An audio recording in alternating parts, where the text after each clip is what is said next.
નમસ્કાર ખેડૂત ભાઈઓ, સ્વાગત છે તમારું ફ્રેન્ડ ઓફ ખેડૂત નામની યુટ્યુબ ચેનલમાં. તો ખેડૂત ભાઈઓ, આજે તારીખ 12 છઠ્ઠો મહિનો અને 2026 અને વાર શુક્રવાર. તો ખેડૂત ભાઈઓ, આજે આપણે જોવાના છીએ તારીખ 11/6/2026ના ઊંઝા માર્કેટ યાર્ડના બજાર ભાવ કેવા રહ્યા હતા. તો ચાલો તેની વાત કરીએ, પરંતુ તે પહેલાં જો તમે વિડીયોમાં પહેલી વાર આવ્યા હો તો વિડીયોને એક લાઇક કરો, ચેનલને સબસ્ક્રાઇબ કરીને ઘંટીનો ઓલ પર સિલેક્ટ કરી નાખો, જેથી આવા જ ઊંઝા માર્કેટ યાર્ડના બજાર ભાવના વિડીયો અમે સૌથી પહેલાં તમારા સુધી પહોંચાડતા રહીશું. તો ચાલો ખેડૂત ભાઈઓ, આપણે બજાર ભાવની વાત કરીએ તો ઊંઝા 20 કિલોના બજાર ભાવ, પાક નીચો ભાવ, ઊંચો ભાવ, જેમાં આપણે સૌથી પહેલાં વાત કરીશું અજમાની.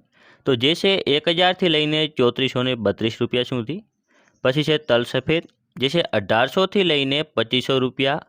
ઈસબગુલ, જે છે 1900થી લઈને 2786 રૂપિયા સુધી ભાવ રહ્યો હતો. આપણે આગળ વાત કરીએ રાયડાની, જે છે 1416થી લઈને 1425. જીરું, જેનો નીચો ભાવ રહ્યો હતો 3200 અને ઊંચો ભાવ રહ્યો હતો 4360 રૂપિયા. મેથી, જે છે 1152થી 1260 રૂપિયા સુધી. આગળ વાત કરીએ ધાણાની, જે છે 2501થી લઈને 2545 રૂપિયા. સુવા, જે છે 1390થી 2026 રૂપિયા.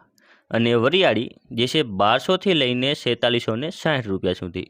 તો ખેડૂત ભાઈઓ, આ હતા આજના ઊંઝા માર્કેટ યાર્ડના બજાર ભાવ. જો તમને વિડીયો ઉપયોગી લાગ્યો હોય તો બીજા ખેડૂત ભાઈઓ સુધી શેર કરજો, જેથી તે પણ બજારની માહિતી મેળવી શકે. ધન્યવાદ.